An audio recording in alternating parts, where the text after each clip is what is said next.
Selamat pagi Indonesia dan selamat datang di Dorma Tekno. Dengan gue Arif. Kali ini ada kabar baru nih guys buat kalian. Xiaomi baru aja merilis flagship terbaru mereka dengan harga yang cukup affordable. Tapi kali ini desainnya bener-bener fresh dan terlihat premium. Bentuk kamera utamanya kelihatan cakep dan juga dia udah pakai layar melengkung di kedua sisi. Kalau misalkan dibandingin dengan Redmi K40 kemarin, ini jauh lebih cakep cuy. So kasih dulu like video ini, lalu subscribe buat yang belum, biar nggak ketinggalan update terbaru di industri teknologi berikutnya. Kalau udah, let's get started. Hal pertama yang langsung gue notice dari Mi 10s ini adalah ganteng cuk. Desainnya terlihat slim dan juga nggak kaku. Bener-bener beda dari tipe flagship Xiaomi lainnya. Makin kesini, Xiaomi makin oke nih soal desain.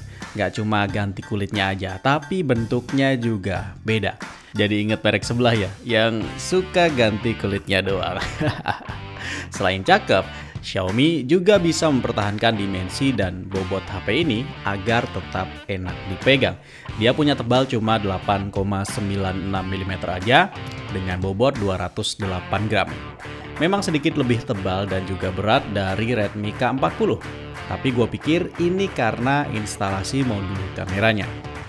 Tapi feel menggenggam bakalan lebih natural karena Mi 10s punya tepian bodi yang melengkung dengan frame kiri kanan yang tipis. Dan karena tipis inilah terpaksa slot SIM card yang seharusnya ada di samping jadi dipindah ke bawah, yang memaksa port audio 3,5 mm merelakan tempatnya. Walaupun begitu, label Harman Kardon pada stereo speakernya bakal jadi godaan tersendiri buat para pecinta musik. Kita pindah sedikit ke bagian layar, seperti yang udah gue mention di awal tadi, dan mungkin kalian juga udah mulai perhatikan. Mi 10s ini menggunakan layar curve edges dengan pansel di kiri atas. Panel layarnya berjenis AMOLED dengan resolusi Full HD Plus seluas 6,67 inci. Sama luasnya dengan Redmi K40, namun pinggirannya melengkung. Layar ini juga sudah mendukung refresh rate 90 Hz, touch sampling rate 180 Hz, kecerahan puncak 1120 nits, kontras rasio 5.000:1, DCI P3 Color Gamut, HDR10, dan beberapa spek lainnya, termasuk sunscreen display 3.0 dan juga auto brightness dengan sensor cahaya di depan dan belakang. Layar ini juga sudah diproteksi oleh Corning Gorilla Glass 5. Kalau kalian nggak, mungkin kalian bakalan protes touch sampling rate di layar ini kok lebih rendah dari Redmi K40 yang udah 360 Hz. Well, 180 Hz itu udah termasuk cepat dan enak buat main game. Tapi kalau kita sadar sebenarnya emang Mi 10s ini nggak dirancang buat gaming dan lebih menyasar ke pengguna yang lebih stylish. Hal ini bisa kita lihat dari bentuk bodi dan layarnya yang melengkung. Lagian, main game di layar melengkung apa enaknya sih? Tapi meskipun begitu, Mi 10s ini menggunakan jeroan yang sama-sama ngebutnya dengan Redmi K40. Dia diotaki oleh SoC Snapdragon 870 5G 5 nanometer. CPU-nya berjenis Kryo 585 dengan clock speed maksimal di 3,2 GHz. GPU-nya adalah Adreno 650 dengan Snapdragon Elite Gaming dan punya NPU yang mampu mengeksekusi tugas AI hingga 15 TOPS.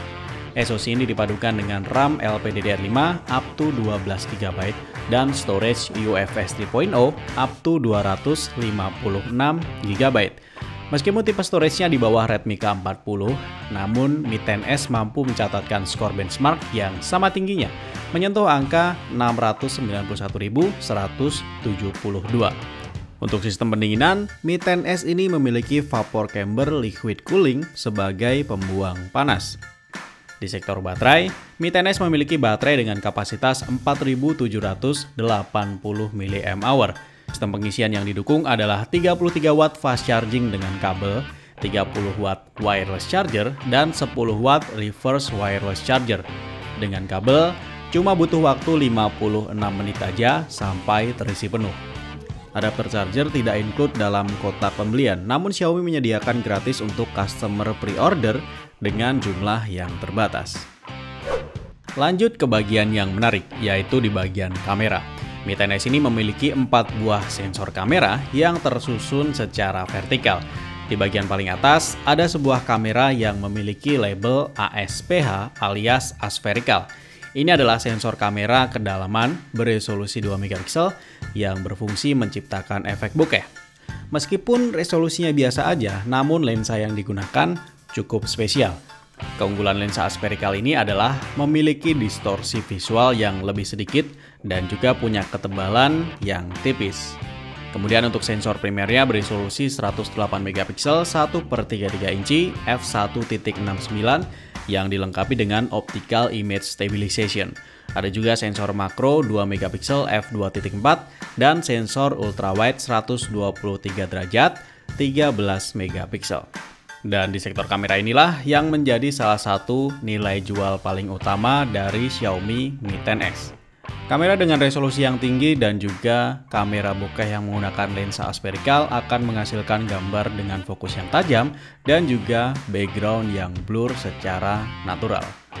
Untuk kamera selfie, dibenamkan sensor beresolusi 20 megapiksel. Sebagai smartphone yang ada di kasta flagship, Mi 10X ini juga memiliki fitur-fitur terbaik, bahkan yang ada di HP murah sekalipun. Tercatat ada in-display fingerprint scanner, dual SIM support, Wi-Fi 6, Bluetooth 5.1, dual frekuensi GPS, NFC, infrared blaster, USB-C port, dan X-axis linear vibration motor. Sekarang kita masuk ke bandrol harganya. Sebelumnya, gua mau mengingatkan dulu, ini adalah Mi Series yang mana adalah line up flagshipnya Xiaomi, bukan flagshipnya Redmi. Yang mana sejak dipisahnya Redmi dari Xiaomi, Mi Series ini memang semakin ditekankan oleh Xiaomi untuk menyasar segmen yang lebih premium. Dari sini udah jelas, harganya juga nggak bakalan semurah HP Redmi.